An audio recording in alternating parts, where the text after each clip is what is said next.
बिस्मिल्लाहिर्रहमानिर्रहीम। अस्सलामु अलैकुम दोस्तों और बुजुर्गों। दोस्तों ਤੁਹਾਡੇ सामने एक नवी वीडियो लैके हाज़र होया जनाब। तुसी देख रहे हो चंद चीज़ां ने, लेकिन सिर्फ ये हवाले आमदे माह रमज़ान।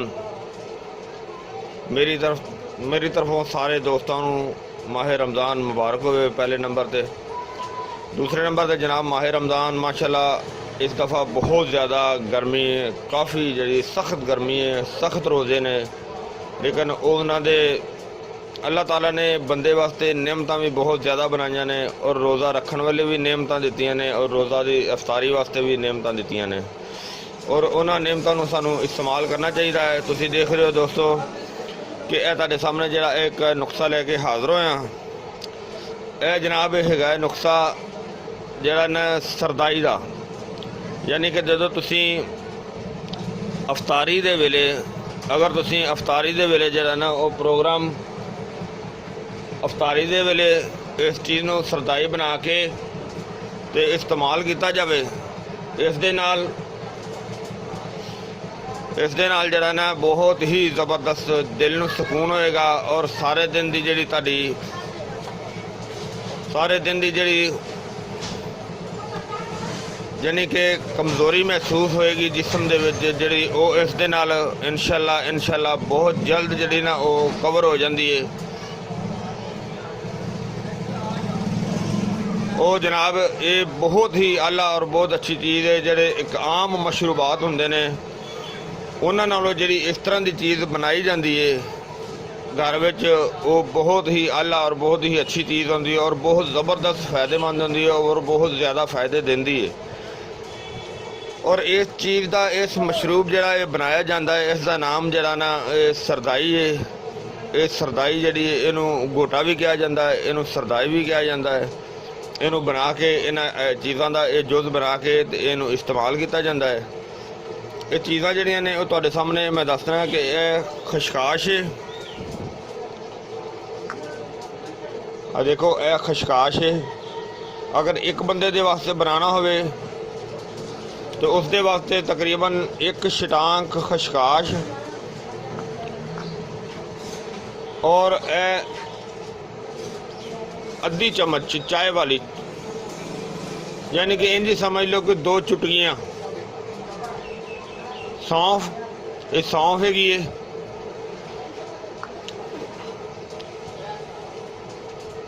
चारे मगज़ ने, इन्हां मगज़ां की भी एक अद्धी छटांग जी है वो शामिल की जाए। और अगे जनाब बादाम दे मगज़ है ने, गिरियां बादाम दियां ने, मगज़ बादाम, ये बेशक एक छटांग इस्तेमाल किए जान या अद्धी छटांग इस्तेमाल किए जान, ये दोनों लिहाज नाल बेहतर है। अगे जनाब छोटी इलाची है, इलाची सब्ज़, इनके ज़्यादा तो ज़्यादा 5 दाने इस्तेमाल किए जान, इन्ने ही काफ़ी ने, क्योंकि ये खुशबू वास्ते भी होंदी है और तस्कीन भी देंदी है दिल नूं। अगे जनाब काली मिर्च, मिर्च स्याह, काली मिर्च के चंद दाने जिहड़े ने वो ज़्यादा तो ज़्यादा 5-7 दाने वो इसके अंदर शामिल किए जान। इनका यह फ़ायदा होंदा है कि इस दे नाल जिहड़ी है ना इन्हां चीज़ों की जिहड़ी चीज़ विच कोई बादी हुंदी है वो उसकी बादी जिहड़ी ना वो कवर हो जाती है। इस दे नाल निज़ाम हज़म जिहड़ा ना वो भी बहुत बेहतर होंदा है, और ये वैसे भी मलयन होंदी है, बहुत अच्छी चीज़ है। और इसनूं जदों अच्छी तरह मट्टी दी कुंडी यानी कि मट्टी दी दौरी जिहड़ी है उसके अंदर इनू घुटिया जाए तो इसकी तासीर जिहड़ी ना ज़्यादा अच्छी होंदी है। अगर वो मौजूद नहीं है किसी को तो फिर इसनू जूसर ब्लेंडर जग दे विच भी इस्तेमाल किया जाता है, बनाया जाता है, क्योंकि वो तो इस तरह ही समझ लो फिर एक गुजारा होंदा है। लेकिन बेहतर तो बेहतर हल जिहड़ा हुंदा ना वो मट्टी की दौरी हुंदी है। उसके अंदर जिहड़ा ना पीसन दे नाल रगड़ाई करन दे नाल जायका भी अच्छा होंदा है और ज़्यादा बेहतर होंदा है।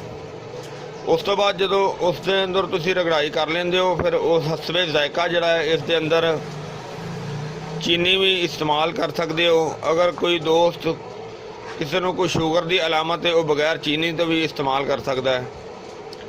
ਤੇ ਇਹ ਬਹੁਤ ਹੀ ਅੱਛਾ ਟੌਨਿਕ ਹੈ, ਬਹੁਤ ਹੀ ਅੱਛਾ ਨੁਸਖਾ ਹੈ, ਬਹੁਤ ਹੀ ਅੱਛੀ ਟਿਪਸ ਹੈ।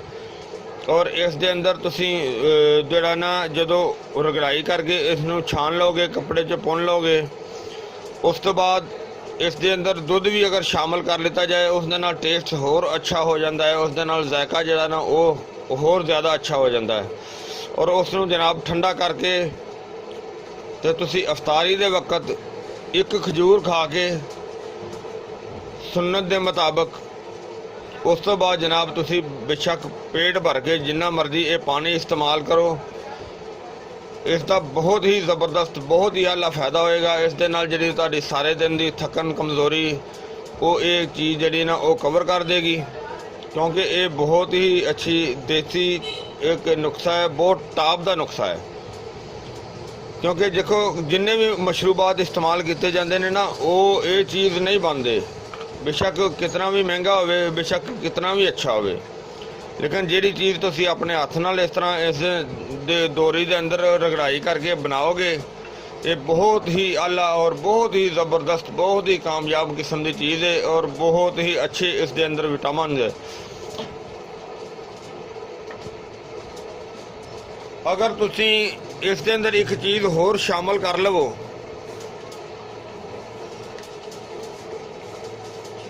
वो मैं तुहानूं दिखाना, वो है ज़रिश्क शीरी। देख रहे हो ज़रिश्क शीरी, अगर इससे सरदाई दे अंदर ज़रिश्क शीरी जिहड़ी है ना ये इस्तेमाल कर लोगे, इस दे नाल होर ज़्यादा टेस्ट भी अच्छा होएगा और इस दे नाल ज़ायका भी होर अच्छा होएगा। ये जिहड़ी ज़रिश्क शीरी है ये मैदे वास्ते होर बहुत ज़बरदस्त हैगी है। इस दे नाल निज़ामे हज़म जिहड़ा ना होर अच्छा होंदा है और ये जिगर वास्ते भी बहुत ही आला चीज़ है, बहुत ही अच्छी चीज़ है। तो अगर इस नूं ना भी शामिल किया जाए तो फिर भी सरदाई ठीक है, अगर शामिल कर लिया जाए तो फिर तो होर ही आला जिहड़ा नुस्खा, अच्छा नुस्खा बन जाता है कि पंजाबी च कहंदे ने कि सोने ते सुहागा हो जाता है। तो ये जिहड़ी ज़रिश्क है ये बड़ी आला चीज़ है और बल्कि सारा नुस्खा ही बहुत ही अच्छा है। तो ये जनाब इस तरह तुसीं इहनूं अफतारी के टाइम ते बना के ते जनाब इस्तेमाल करियो, इंजॉय करियो। तो जनाब अल्लाह ताला दी रहमत तो जड़ा ना वो मौजा करियो। तो इंशाअल्लाह एक तुहानूं वीडियो अच्छी लगेगी, इनू तुसीं लाइक करियो, शेयर करियो और सबसक्राइब करना ना भूलियो। इंशाअल्लाह अगली वीडियो नाल फिर मिलांगे। इजाज़त, अल्लाह हाफिज़।